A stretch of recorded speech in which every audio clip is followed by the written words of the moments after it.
오늘 또 이삭이 137세 되던 때 죽기 43년 전에 야곱에게 축복한 사건을 계속 살피겠습니다. 이는 이 야곱에게 축복한 일은 아버지 아브라함이 죽기 35년 전에 이삭에게 자기 모든 소유를 넘겨줬던 바로 그 일입니다. 바벨탑 사건으로 열방이 하나님의 진노를 받아 온 세상에 흩어져 있던 그 어두운 시대에 갈대아우르에서 하나님이 아브라함을 불러내어 온 세상에 구원과 소망의 빛을 비추신 겁니다. 그 위대한 사명을 아브라함이 평생 받들다가 아들에게 이어줬고 이삭도 아버지처럼 언약의 후사를 공적으로 세운 겁니다. 이 일이 하나님의 구속 역사에서 참으로 중요한 사건인데 하나님의 사람은 이 사건을 통하여 하나님이 구속을 친히 이루시는 그 중요한 의미를 생생하게 담아냅니다. 오직 하나님이 은혜로 구원하십니다. 은혜 없이 사람이 절대 구원받지 못합니다. 오직 하나님이 구원하시면은 당연히 사람이 전혀 구원에 기여할 수 없습니다만은, 기여하지 못합니다만은, 이 깨달음은 사람의 생각을 늘 넘어섭니다. 오직 말씀을 들음으로써만 깨달아 갑니다. 오늘도 깨닫고 내일도 깨닫고 또 그 다음 날에도 깨달아 갑니다. 늘 사람의 생각을 접지 아니하면 이 깨달음은 연기처럼 사라져 버립니다. 그렇게 되면은 나중에는 아는 것 같은데 전혀 모르는 상태, 아니 아는 것보다도 모르는 것보다도 더 못한 상태가 됩니다. 모세는 이삭이 야곱에게 축복한 사건을 에서의 불의한 혼인에서 시작하고 끝납니다. 도표 이해하시지요? 에서가 해족 속의 딸들과 혼인해서 그 아내들이 부모의 마음에 근심이 되었는데 가나안 사람의 딸들이 그 아비 이삭을 기쁘게 못하는 것을 안 에서는 이스마엘의 딸과 혼인합니다. 이 두 혼인 중간에 야곱의 혼인에 관한 내용이 나오는데 이 혼인에서 이삭과 리브가가 비로소 한 마음이 됩니다. 에서의 혼인으로 족장 부부가 함께 근심했는데 야곱의 혼인에서 뜻이 일치하였습니다. 이 일에 두 부부가 마음이 하나 되었습니다만은 실은 두 부부가 축복하는 일에서는 서로 뜻이 달랐습니다.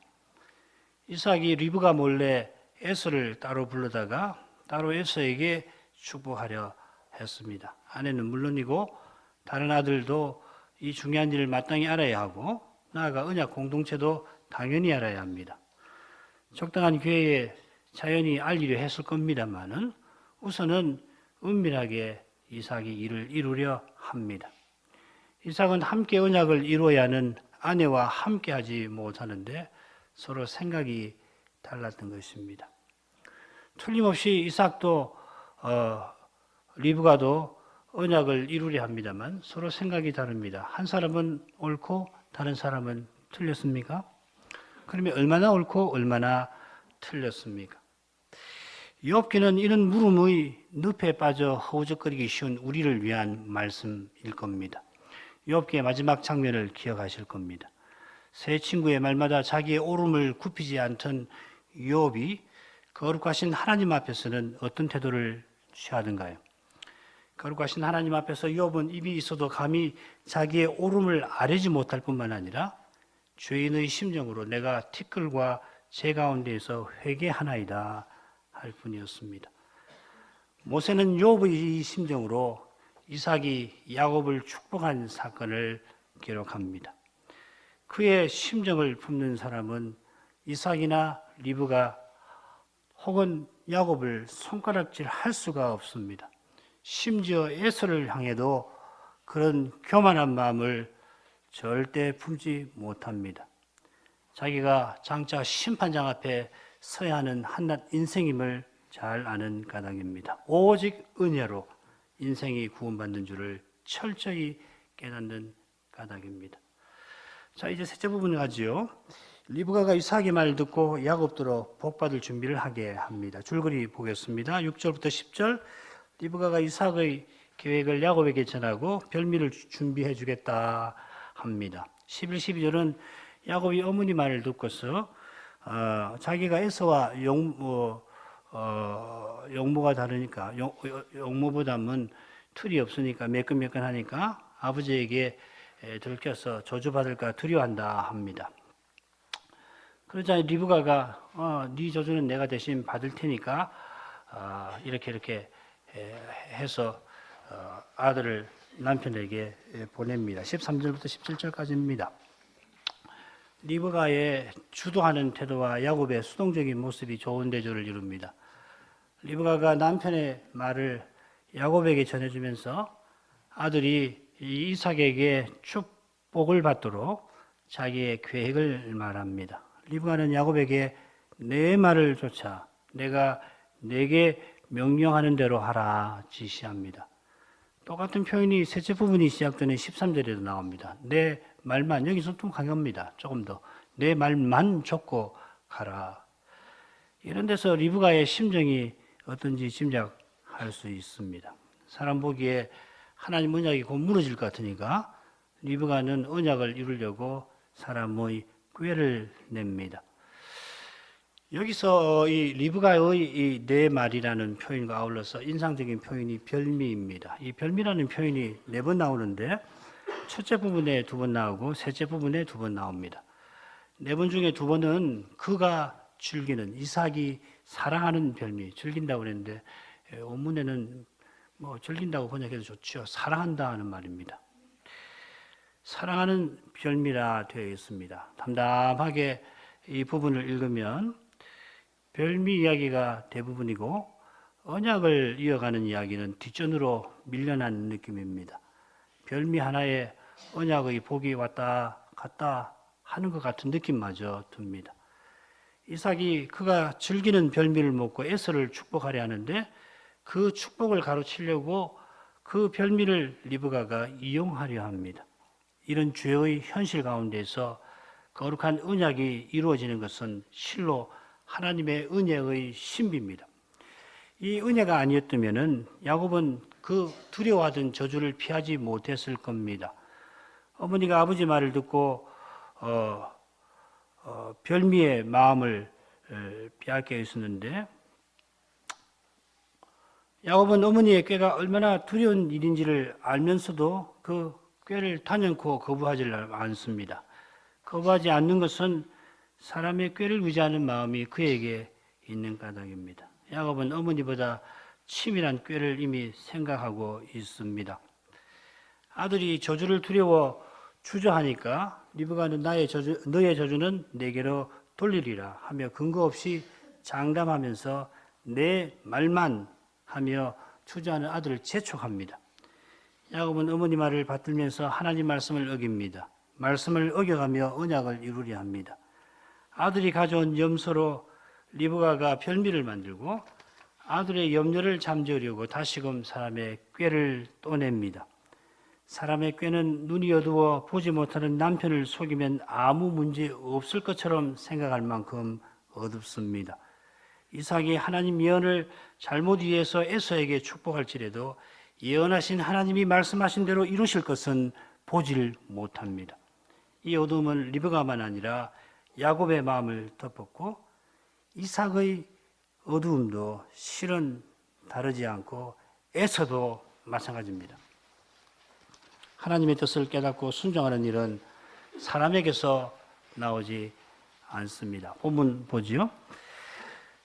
리브가가 그 아들 야곱에게 일러 가로되 내 부친이 내 형 에서에게 말씀하시는 것을 내가 들으니 이르시기를 나를 위하여 사냥하여 가져다가 별미를 만들어 나로 먹게 하여 죽기 전에 여호와 앞에서 내게 축복하게 하라 하셨으니 그런즉 내 아들아 내 말을 조차 내가 내게 명하는 대로 염소 떼에 가서 거기서 염소의 좋은 새끼를 내게로 가져오면 내가 그것으로 내 부친을 위하여 그 즐기시는 별미를 만들리니 내가 그것을 가져 내 부친께 드려서 그로 죽으시기 전에 내게 축복하기 위하여 잡수시게 하라.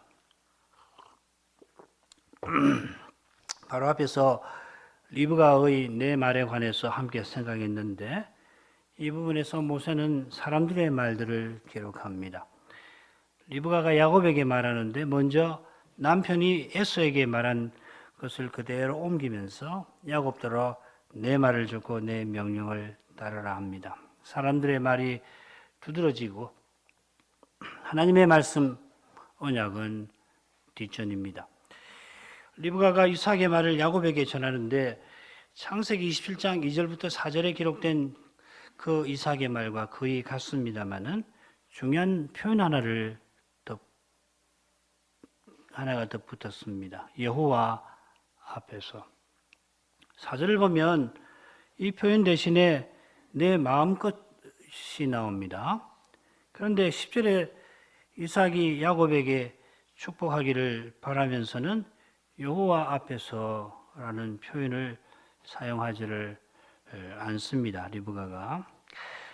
리브가가 하나님 언약을 이루고자 이삭의 뜻을 꺾으려고 야곱에게 지금 말합니다. 그렇다면 이삭의 말을 옮길 때는 여호와 앞에서 대신에 원래대로 내 마음껏이라고 하고 이삭이 의도와 달리 야곱에게 축복하는 대목에서는 여호와 앞에서 이렇게 말하는 게 자연스럽지 않을까요? 리브가가 이삭의 말을 그대로 옮기지 않은 것처럼 모세도 리브가의 말을 그대로 옮기지 않았을 수 있습니다. 이는 모세가 리브가 말을 곡해했다는 말이 절대 아니고 리브가의 의중을 해석해서 표현했다는 겁니다. 리브가가 야곱에게 이야기한 것이 아마 성경에 기록된 것보다 더 길 것입니다. 게다가 모세가 리브가 하는 말을 직접 듣지도 못했고 이삭 부족에 무슨 사관이 있어 리브가의 말을 그대로 받아 적어놓은 기록이 있는 것도 아닙니다. 모세는 이 사건의 구전이나 이야기로 아마 전례가 됐을 수도 있고 혹은 문서가 있을 텐데 그걸 토대로 성신의 영감 아래 역사 사건의 교훈을 성신이 가르치신 절묘한 표현에 담은 것입니다. 그러니까 모세가 마음대로 임의를 놓고 뺀 것이 아니라 성신이 가르쳐 주신 말에 담아서 기록한 겁니다. 우리는 성신이 가르치신 표현에 담긴 이 성신이 전하시려고 하는 전하시는 교훈을 살펴야 합니다. 자, 장글씨는 관심 있는 부분 읽으십시오. 그것이 쉽게 표현하면 창세기를 기록한 모세의 의중, 모세가 성신의 영감 아래서 깨달은 교훈일 겁니다. 리브가가 여호와 앞에서라는 표현을 이삭의 말에 쓴 이유가 무엇이며 쓸 때의 그 마음이 어떠했을까요? 지난 시간에 살핀 대로 내 마음끝이라는 말은 내 영혼이 축복한다는 뜻입니다. 이 표현을 내 영혼이라는 말을 싹 빼버리고 그냥 이삭이 내가 축복한다 그렇게 표현하게 하고서는 대신에 여호와 앞에서 내가 축복한다 이렇게 표현을 했는데 이건 이삭이 에서를 축복하는 일이 사사로운 일이 아니라 여호와 앞에서 이루어진 공적인 일임을 표시합니다. 이삭이 에서를 축복할 경우에 야곱의 경우처럼 에서가 언약의 후사로 세워진다는 것입니다. 만일 이삭이 그렇게 했을지라도 하나님께서 얼마든지 야곱을 언약의 후사로 삼으실 수가 있습니다마는 리브가는 이삭과 마찬가지로 아마 고대인의 사고방식에 젖어서 더 근본적으로는 사람의 생각에 갇혀서 이 사건을 봅니다. 작은 것이 역시 읽지 않습니다. 여호와 앞에서라는 표현에서 리브가가 틀림없이 언약을 이루려는 믿음으로 이 일을 대하는 것을 알 수는 있습니다만은 그러나 이삭이 에서를 축복하면 그것으로 하나님의 말씀은 땅에 떨어지는 것처럼 생각했던 것 같습니다. 마찬가지로 리브가는 이삭이 야곱에게 축복하는 대목에서는 그런 표현을 쓰지 않습니다. 리브가의 믿음을 고려할 때 남편을 속인 사실 때문에 감히 쓸 엄두를 내지 못했을 것 같습니다. 언약을 이루려니 별 어쩔 수가 없다고는 생각합니다만은 야곱이 두려워했던 것처럼 리브가도 그런 두려움이 그 마음에 있었을 겁니다. 자기가 잘못한 줄 알지만은 그래도 언약을 이루려는 그 충심을 하나님이 살펴주시기를 바랐을 겁니다. 미로 같은 현실에서 리브가처럼 하지 않기가 얼마나 어려운지 잘 아실 것입니다. 죄의 현실에서 믿음으로 사는 것이 얼마나 힘든지 아는 사람, 자기를 부인하는 것이 사람의 힘으로는 안 된다는 것을 철저히 깨닫는 사람은 리브가를 손가락질 할 수 없습니다. 못합니다. 우리가 아브라함의 생애에서 위대한 믿음의 연약함을 줄곧 살폈습니다. 믿음으로 구원받습니다마는 그 믿음이 오직 은혜의 선물이고 신실하신 하나님이 그 믿음을 붙잡아 친히 구원하시는 것입니다.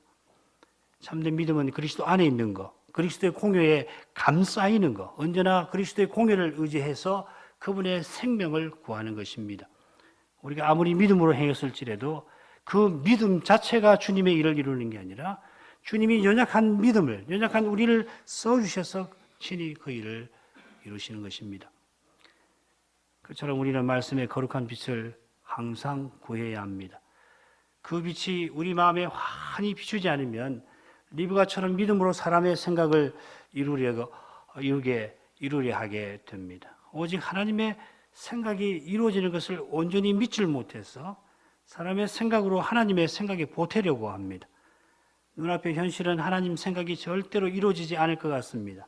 게다가 자기가 완전히 오해와 미움을 받을 것 같습니다. 모든 사람에게, 가까운 친구에게도 비방받을 것 같습니다. 오직 하나님을 회방하는 그 회방을 친히 받으신 주님 안에서만 기꺼이 비방받을 수 있고 모든 이에게 오해를 받더라도 전혀 변명하지 않고 다만 주님이 말씀하신 그 길로 행할 수 있습니다. 그 말씀이 온전히 이루어지는 것을 확신하고 그 말씀이 완전히 이루어지는 저 영원한 날들을 향하여 걸어 나갈 수 있습니다. 이삭이 나로 죽기 전에 했는데 리브가도 그로 죽으시기 전에 합니다. 이런 걸 보면 이삭이 나이 많아 언제 세상을 떠날지 모르는 상태입니다. 물론 리브가도 이삭만큼은 아니지만 127세에 죽은 사라나 야곱보다 일찍 떠난 레아처럼 언제 죽을지 모르는 나이에 이미 이르렀습니다. 죽기 전에 언약의 사명을 아들에게 이어주려는 이삭이나 남편이 죽기 전에 야곱이 언약의 후사되기를 바라는 리브가나 똑같이 죽음의 한계에 갇혀 있습니다. 이 죽음은 어떤 한계보다 연약한 인생에게 견고한 한계입니다. 믿음 아니면 이 한계 넘지 못합니다. 청소년 여러분, 무슨 말이냐면요, 죽고 사는 것을 주님께 맡기지 않으면은 사람은 이 하나님 뜻대로 살지 못합니다. 결국 거기 다 걸려 있는 겁니다.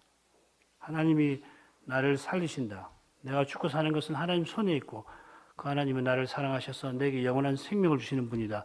이 확신이 없으면 유혹 못 이깁니다. 믿지요. 죽을 때까지 믿지만 늘 왔다 갔다 합니다. 조금만 어려움이 있으면 타협해버릴 수밖에 없습니다. 죽어야 삽니다. 안 죽으면 안 됩니다. 자기가 죽어야 그리스도가 나타납니다. 부활은 예수의 죽음을 겪는, 예수 죽음을 이 몸에 짊어지는 사람이 이 부활에 이르는 것입니다. 믿음만이 죽음의 한계를 넘어설 수 있습니다. 살아계시는 하나님만이 이 한계를 넘어설 수 있게 하십니다. 우리의 한계가 하나님을 제한하지 못합니다. 우리는 죽은 자를 살리시는 하나님을 믿는 것입니다. 상식으로 사는 것 아닙니다. 윤리로 사는 것 아닙니다. 이념으로 사는 건 더더구나 아닙니다. 이분이 언약을 친히 이루십니다. 하나님의 언약은 죽을 인생을 영원히 살게 하는 것입니다. 영원한 삶으로 나가는 신자가 스스로는 죽음의 한계를 벗어나질 못합니다. 말씀드린 대로 그러나 죽어야 다시 삽니다. 영원히 살리면 반드시 죽어야 합니다. 자기 부인하지 않으면 영원한 생명 내게서 안 나옵니다. 영원한 생명이신 그리스도가 나올 수가 없습니다. 자기 변형된 변형된 자기가 그리스도라는 미명 아래 나타날 겁니다. 종교 노름하는 겁니다. 스스로 속지 마셔야 합니다. 어머니의 말을 들은 야곱이 두려운 마음을 내비칩니다. 야곱이 그 모친 리브가에게 이르되 내 형 에서는 털 사람이여 나는 매끈매끈한 사람인즉 아버지께서 나를 만지실진데 내가 아버지께 속이는 자로 베일지라 복은 고사하고 저주를 받을까나이다. 야곱이 어머니 꾀를 들었을 때에 사람의 꾀가 하나님의 일을 절대로 이루지 못한다고 생각했다면 이렇게 대답 안 했을 겁니다. 야곱이 수십 년 전에 이미 팥죽 한 그릇으로 장자권을 얻었을 때 사람의 꾀를 쫓았고 나중에 라반의 꾀에 처절하게 당할 때까지 큰 약점이 그에게 있었습니다. 물론 그 후에 특별히 야복강 사건 이후에 그 약점이 사라진 것이 아니라 하나님 은혜로 그 약점을 이겨 나갔던 겁니다. 약점 사라지지 않습니다. 나라고 하는 거 그대로입니다. 죽을 때까지 나는 나지 내가 바뀌는 거 없습니다. 표범이 그 반점을 없앨 수 없듯이 사람은 안 바뀝니다. 착각하지 마십시오. 은혜로만 내 약점이 가려지는 겁니다. 은혜가 내 약점을 누르는 겁니다. 은혜가 죄를 누르는 겁니다. 그래서 신자로 사는 거예요. 이거 매우 중요한 겁니다. 도 닦는 거 아니라니까요. 날마다 회개해야 합니다. 그래야 주님이 죄의 권세에서 벗어날 수 있게 하는 겁니다. 오늘 내가 벗어났다고 해서 내일 저절로 죄의 권세에서 이겨날 수 있냐면 안 됩니다. 내일 똑같이 겸손히 회개하는 마음을 가지고 주님을 의지해야 죄를 이기고 나가는 겁니다. 내가 오늘 이겼으니까 됐구나 하는 마음 때문에 내일은 실패하고 지고 마는 겁니다. 야곱은 그 야곱이에요. 죽을 때까지 그 야곱이지 다른 야곱 아닙니다. 은혜로 야곱을 통해서 새 사람이 나오는 거 아니에요. 우리도 마찬가지잖아요. 그러니까 뭐 내가 나왔다고 해서 너무 실망할 거 없습니다. 안 돼요. 뭐. 실수하더라도 괜찮습니다. 그건 안 돼. 뭐. 그러나 회개해야 합니다. 주님의 은혜를 구해야 합니다. 그러면 되는 겁니다. 이것이 개혁파 구원론의 중요한 거예요. 득도하는 거 아닙니다. 은혜 받아서 내 것을 챙겨놓고 뭘 가지고 소유하는 거 아니에요. 오직 그리스도 안에서 믿음으로만 구원받는다는 말이 그 말이잖아요. 굉장히 중요한 겁니다. 참 생각해 보십시오. 왜 문제가 생기나? 내가 소유했다는 거, 그것 때문에 문제가 생기는 거라고. 그러면은 가톨릭으로 가는 거라고. 가톨릭이 처음부터 그런 거 아니에요.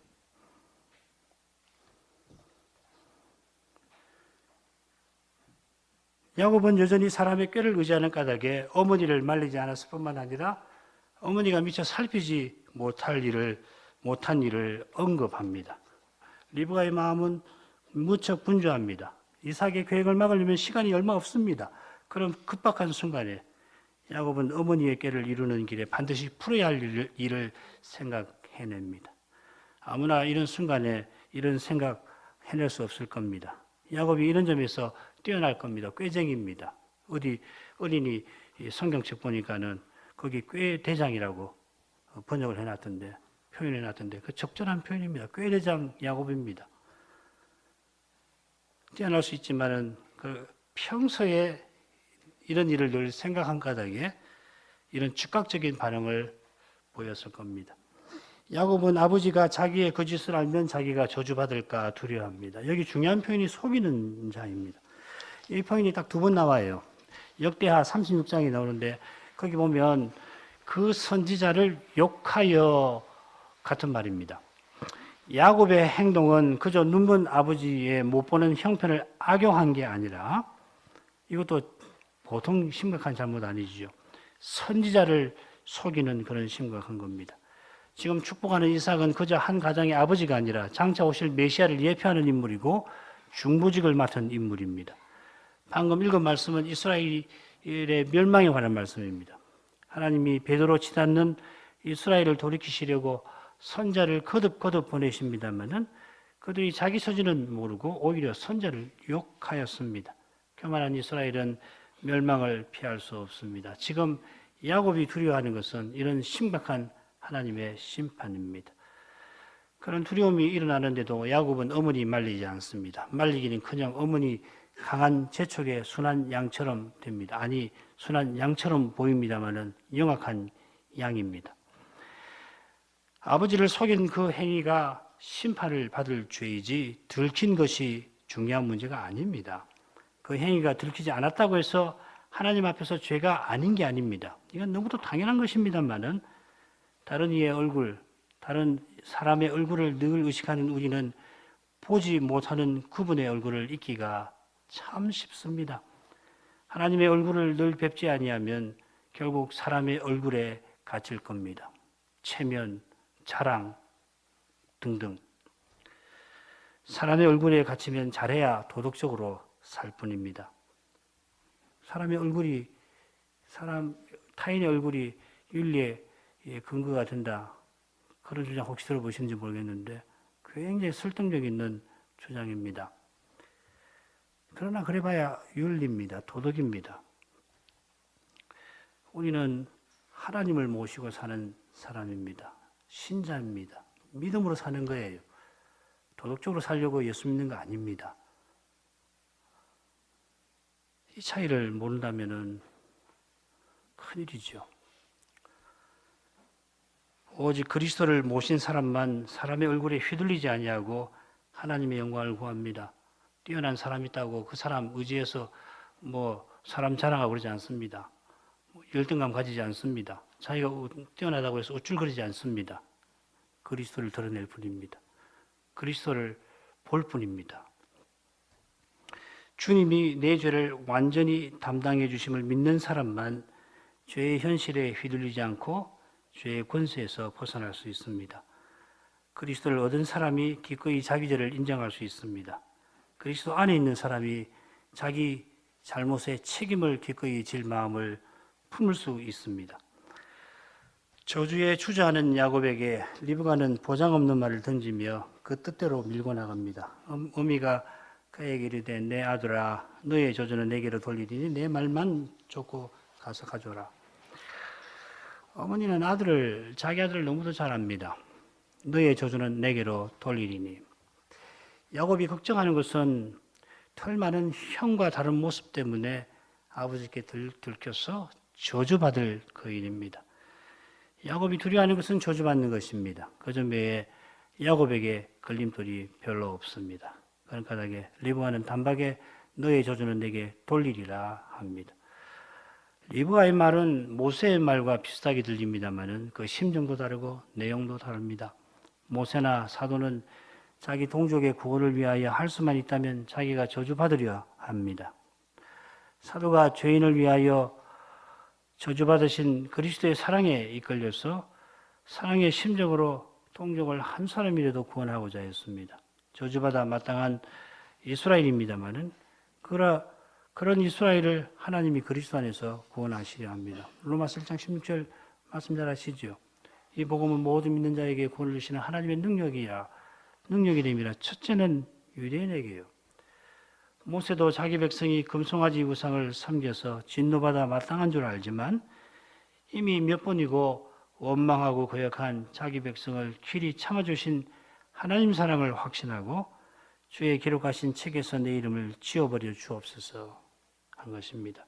간구한 겁니다. 자기 구원마저도 기꺼이 버리려고 하는 믿음, 범인이 흉내내지 못할 사랑을 나타냈습니다. 이런 믿음과 사랑은 사사로움이 다 사라진 심정, 오직 하나님 영광과 교회의 유익만을 구하는 마음과 붙어 있습니다. 그러나 리브가는 하나님 언약을 이루려 했습니다마는 사람의 꾀를 의지합니다. 그런 까닭에 자기가 무슨 말하는지를 모릅니다. 사도나 모세는 원컨대 하면서 자기의 저주를 말합니다마는 리브가는 장담하며 아들에게 말합니다.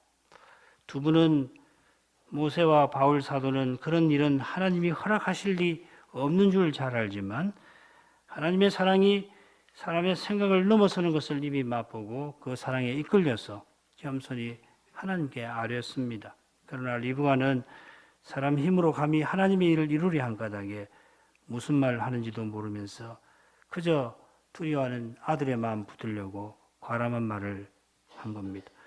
그런 교만한 마음에서 아들에게 내 말만 조처라 합니다.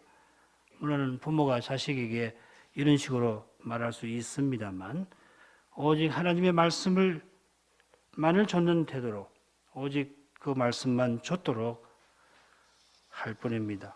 그러나 지금 리브가의 내 말만, 이 표현은 하나님의 말씀을 거슬러 행할 뿐입니다.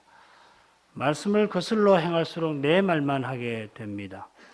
오직 말씀을 떠나면, 이 고백에 쓰나면 결국 오직 내 말이 될 것입니다. 그리스도를 모시지 않은 곳에는 참된 이해와 대화가 없습니다. 오직 내 말의 가장 고약한 형태는 사람 힘으로 하나님의 뜻을 이루려는 거기서 나타날 수 있습니다. 잘 들어보십시오. 어머니의 강력한 말을 야곱이 따라갑니다. 그가 가서 취하여 어미에게로 가져왔더니 그 어미가 그 아비의 즐기는 별미를 만들었더라. 리브가가 집안 자기 처소에 있는 맏아들 에서의 좋은 의복을 취하여 작은 아들 야곱에게 입히고 또 염소 새끼의 가죽으로 그 손과 목의 매끈매끈한 곳에 꾸미고 그 만든 별미와 떡을 자기 아들 야곱의 손에 주매 야곱이 염소 새끼를 그 어미에게 가져오니 그 어미가 그 아비의 별미를 만들었습니다. 이 부분 보시면은 리브가는 계속해서 이삭을 내 아버지라고 부르지 내 남편이라고 부르지 않습니다. 마찬가지로 에서를 한 번도 내 아들이라고 부르지 않습니다. 네 형제라고 부릅니다. 리브가와 이삭의 엇갈린 관계를 잘 드러냅니다. 리브가가 에서의 옷을 야곱에게 입히고 염소 새끼의 가죽으로 야곱의 손과 목을 꾸며서 야곱을 에서처럼 만들려고 합니다. 야곱을 에서로 만든다 해서 리브가가 언약을 이룰 수는 없습니다. 야곱이 이삭에게 축복받는다고 해서 언약이 저절로 이루어지는 게 아닙니다. 언약은 하나님이 친히 이루십니다. 언약 이루시는 하나님이 죽은 사람을 살리십니다. 하나님의 거룩한 은혜가 있어서 야곱이 훗날 아들들을 축복하고 주님 품으로 나아갈 수 있었습니다. 그 은혜에 떠나서는 사람의 모든 노력은 헛수고입니다. 그러나 아무것도 아닌 인생도 하나님 은혜로 그리스도를 드러냅니다. 중요한 것은 그리스도가 함께 하심입니다. 주님이 말씀하시고 그 말씀을 우리가 겸손히 듣는 겁니다. 그러면 그리스도의 영광이 그분의 몸과 지체를 통하여 드러납니다. 거기서 언약이 이루어집니다. 주님 말씀을 겸손히 듣는 교회와 신자가 약속하신 저 영광의 날을 맞이할 겁니다. 기도하겠습니다.